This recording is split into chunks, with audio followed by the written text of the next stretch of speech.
These machines, on display inside an unassuming office in the city of Geelong, were designed for a deadly purpose.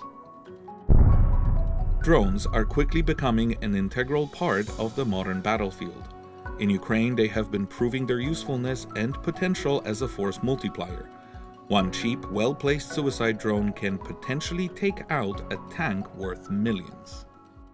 Companies like DronesVision are betting on the growing need for these unmanned aerial vehicles, or UAVs, as well as the technology to disrupt them.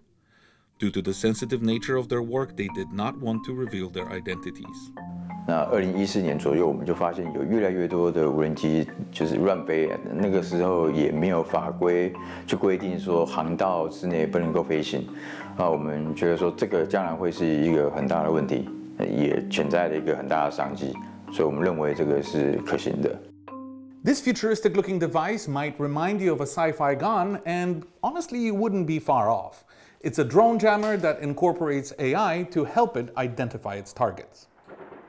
Company representatives say that one lesson they've learned from Russia's invasion of Ukraine is that suicide drones need to be cheap and easy to put together. Their solution is to create designs that can be 3D printed using consumer-grade equipment and completed using off-the-shelf components. This is a traditional drone frame of the kind often found in Ukraine. It takes hours to assemble from individual pieces and dozens of screws.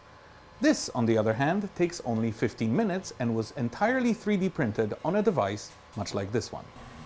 Whether it's small vehicles resembling commercial drones or bigger and more lethal systems, company representatives say Taiwan is uniquely positioned to develop these technologies. 台湾其实应该是最适合发展这些东西、这些产品的一个国家，因为我们有很好的这个 IC 设计制造业，所以这是绝佳的一个地方。 But Taiwan's future UAV fleet may one day go up against China, a global powerhouse of drone manufacturing. That means the need for these vehicles is likely to be staggering, like that of Ukraine, reported to have been losing up to 10,000 drones a month in the second year of fighting off the Russian invasion. DronesVision currently caters mainly to foreign clients, but the growing need for their products may eventually cast them as a critical component in Taiwan's defense industry. Xing Lin and Tomasz Koper for Connected.